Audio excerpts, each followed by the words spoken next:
Hey friends, this is Ian Khan. I'm here again with my daily vlog. This is Tuesday, February the 25th, and I'm afraid things are not getting easier. I want to talk to you today about the spread of coronavirus. It's an important topic that's hitting everybody across the world, from businesses to schools to educational institutions.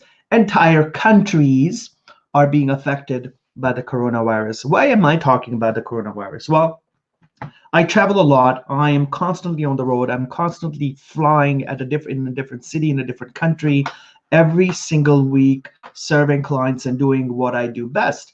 But having said that, that gives me a very unique perspective of business, on the economies, and what exactly is going to happen, or potentially should happen or should not happen. I want to talk about coronavirus because there's been an important development, or a series of developments. Nothing necessarily good, but generally speaking, if you've opened up the news today, there's smaller pockets of the coronavirus that have now expanded. First one being in Italy, there's a small expansion of how much the coronavirus has spread, especially in the northern parts of Italy. That's creating chaos and a bit of a panic in the entire nation of Italy. Now, as you already know, Italy is one of the top destinations for tourism worldwide, and a lot of people go to Italy. They go to Venice, they go to Florence, they go to all these amazing places that are part of Italy. And I've been there so many times myself. These places where tourists go, connect, meet, go, are breeding grounds of the coronavirus right now. And there's probably one or two people who've started the outbreak, and it's gone uncontrolled, and now it has spread. So in Italy, the carnival has been canceled. In Italy, fashion shows have been canceled, and I spoke about this yesterday as well. On another front, the coronavirus has also spread in Iran, to the extent that Iran's deputy health minister has tested positive for coronavirus. Now, what does this really mean? Does this mean that people are outrightly getting the virus and they're going to fall sick? And so virus, from my perspective, and I'm not a doctor, it definitely is a virus that has spread, first of all, but second, it has created some really bad results for older people, or people who have some other underlying conditions, and that's what the news says. I don't know what the reality is. My personal estimate is that we might be at a level where the virus will spread, and typically viruses and outbreaks like this spread in waves. It's just one person that goes somewhere and they spread it, and so we've got to be really, really careful about where you are, what you're doing, taking all the precautions that you need to take in order to stay safe, in order to stay healthy. The business impact of the coronavirus is devastating, because right now we're still getting into that time where not everything has been shut down, but it definitely is affecting business. And I would say 2 to 4 years down the line, hoping that it hasn't spread as much as it was expected to, I think we might see the impact of the production lines being closed in China right now, and that might increase the cost of goods or create shortages in the future. In Canada itself, the government has warned that they might not be able to contain the coronavirus as much from spreading as they had anticipated before. And this is the government of Canada saying this. And we don't have an outbreak here. We have a few people who've been infected. They've been quarantined. So things are so far so good. Having said that, the government has said they might not be able to stop this forever. They might not be able to close the borders of Canada. It's tough and it's difficult because of travel, because people are traveling all the time. And so they've asked everybody, and it was in the news as well, that, hey, prepare for something if something happens, or make sure that you've got the right medications and everything that you need, you've got it at home. Now, it's so difficult to prepare for something like this. What do? You stop going out and you shut yourself down from the world. You've got to do things that you've got to do, and that's the biggest challenge. How do we not do the things that we need to do? For businesses that do international business, or people who are in sales, or who meet people, who go out and earn a living, it's going to be very difficult to to sustain the next few months, I would say. And hopefully, the virus doesn't spread and it doesn't have devastating results. I think we're all hoping for that.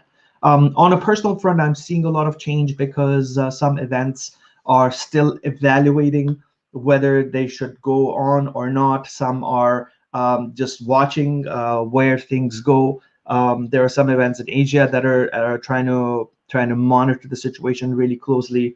I haven't seen a lot of impact in the Middle East or the Americas or Europe yet, but there definitely is concern everywhere.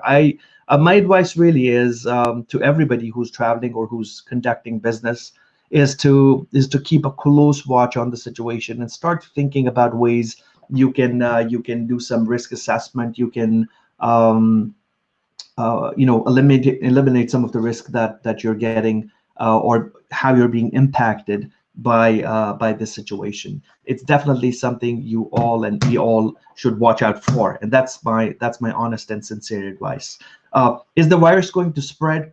I wouldn't be surprised if it does. I mean, if it does, then who's going to say that it wasn't supposed to happen? It's a virus at the end of the day. There isn't a cure yet, but is it a life-threatening virus? I don't think so. I think it's still under control. And if you look at the news, I mean, President Trump says that coronavirus is going to go away despite warnings from everybody. And I don't know what that's based on, and I hope it's based on some information that President Trump has. But of course, I hope it's going to go away and it doesn't stay with us forever. But then, as people and as humans, we also build resilience to viruses and so many different things. So maybe even if it stays here, we probably will build resistance to it. Stocks are struggling, and Italian officials have confirmed 7 deaths. So that's not really something nice. I also want to leave you with some food for thought. My food for thought for you today is to start reading. Start reading content, start reading books that are going to change your decision-making capabilities, the way you see the world, the way the world is, that we don't know how it is. And for that, my recommendation of a book for you for today, for this week, is a really nice book called Superintelligence: Paths, Dangers, and Strategies by Nick Bostrom. Now, Nick Bostrom is one of the world's top and leading thinkers. He is an expert in artificial intelligence, and he's an artificial intelligence philosopher, if you will. He's based out of the UK at Oxford, and Nick has he's really done an amazing job writing this book. It helps understand a lot of different things about AI, the impact of AI, what reality is, why should we care, and a bunch of other things. This is such a low-priced book. It's about $15, and the amount of knowledge in here is worth thousands and millions of dollars. It's an easy read. I really recommend and suggest that you buy this book today. Buy it today. Go to Amazon.com, buy this book, and make sure that you're reading through it to understand what's going on. As things such as natural disasters and viruses and health concerns spread across the world, I think we also have to understand that if we've got more time to ourselves, what do we do in that time? So stop watching Netflix and stop watching different content. Start focusing on things that can change your life, things that can impact your decision-making capability and give you a realistic perspective of things rather than just news that's going to waste your life and waste your time. Hold yourself accountable. Make sure that you're pushing yourself against the grain. Make sure that you're holding yourself responsible for your success. And that's the only way we all can succeed. I wish you all the best. And that's all for now, friends. Whether the virus stays or not is a latter question. But the question right now is, what are you going to do today? Right? What are you going to today? What are you going to do today? How are you going to impact your life? Buy this book and start changing your life. All the best, and I'll catch you soon. Take care.